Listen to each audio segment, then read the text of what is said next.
వరాహ రూపంలో ఉన్న లక్ష్మీ నరసింహస్వామి దివ్యమంగళ స్వరూపాన్ని దర్శించుకునేందుకు విశాఖ నగరంతో పాటు రాష్ట్రం నుంచి మరోవైపు దేశంలోని వివిధ ప్రాంతాల నుంచి పెద్ద సంఖ్యలో భక్తులు సింహాచలానికి తరలి వస్తున్నారు. సాయంత్రం 6:30 గంటల సమయానికి కనీసం 1,10,000 మంది భక్తులు లక్ష్మీ నరసింహస్వామిని దర్శించుకుని ఉంటారని ఒక అంచనా. అందరికీ నమస్కారం. సింహాచల వరాహ లక్ష్మీ నరసింహస్వామి చందనయాత్ర అత్యంత భక్తి శ్రద్ధలతో ప్రశాంతంగా కొనసాగుతోంది. ఈ వేకువజామున 3 గంటలకు ఆలయ అనౌన్సక ధర్మకర్త పూసపాటి అశోక్ గజపతిరాజు తన కుటుంబంతో పాటు స్వామివారికి పట్టు వస్త్రాలను సమర్పించి తొలి దర్శనం చేసుకున్నారు. ఆ తర్వాత రాష్ట్ర ప్రభుత్వం తరపున రాష్ట్ర హోంశాఖ మంత్రి వంగలపూడి అనిత స్వామివారికి పట్టు వస్త్రాలు సమర్పించారు. మంత్రులు కొల్లు రవీంద్ర, కొండపల్లి శ్రీనివాస్ కూడా స్వామివారిని దర్శించుకున్నటువంటి ప్రముఖులలో ఉన్నారు.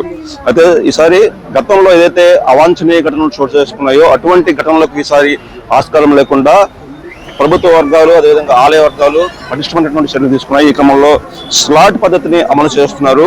ఈ విధానం వల్ల భక్తులు వేగంగా ముందుకు కదులుతున్నారు. మొత్తంగా ఉదయం అంటే వేకువజామున 3 గంటల నుంచి కూడా అశోక్ గజపతిరాజు దర్శనం అనంతరం సాధారణ భక్తులు అందరికీ కూడా దర్శనానికి అనుమతి ఇచ్చారు. ఈ క్రమంలో వడివడిగా భక్తులు స్వామివారి దర్శనం చేసుకుని ఆలయం నుంచి వెలుపలికి వస్తున్నారు. ఈ క్రమంలో అంటే ఇప్పటి వరకు ఉన్నటువంటి సమాచారం ప్రకారం ఉదయం 3 గంటల నుంచి 4:30 గంటల వరకు కూడా 6,700 మంది, అదేవిధంగా ఉదయం 4:30 గంటల నుంచి 5:05 వరకు 8,000. అయితే ఆలయంలో ఎటువంటి అవాంఛనీయ ఘటనలు జరగకుండా ఉండేందుకు పటిష్టమైన చర్యలు తీసుకుందని మనం చెప్పుకోవడం జరిగింది. ఈ క్రమంలో జిల్లా collector Abhishek Kishore, endowment commissioner Ramachandra Mohan, ఇంకా ఆలయ ఈవో వెంకట్రావు స్వయంగా క్యూ లైన్లను పర్యవేక్షిస్తున్నారు. భక్తులకు అవసరమైనటువంటి ఏర్పాట్లను ఎప్పటికప్పుడు చేస్తున్నారు. ఇంకా అదేవిధంగా ఎక్కడ ఎటువంటి ఇబ్బందులకు ఆస్కారం లేకుండా ఏ చిన్న అవాంతరం వచ్చినా సరే ప్రజలకు వెంటనే అప్రమత్తం చేసే క్రమంలో పబ్లిక్ అండ్ సౌండ్ సిస్టమ్ కూడా సమాచారాన్ని చేరవేస్తున్నారు.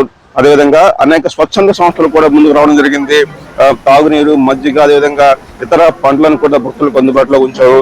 మరోవైపు చూసుకున్నట్లయితే గత రాత్రి నుంచి అంటే నిన్న రాత్రి నుంచి కూడా విశాఖపట్నంతో పాటు వివిధ ప్రాంతాల నుంచి భక్తులు ముందుగానే సమాచారం చేరుకున్నారు.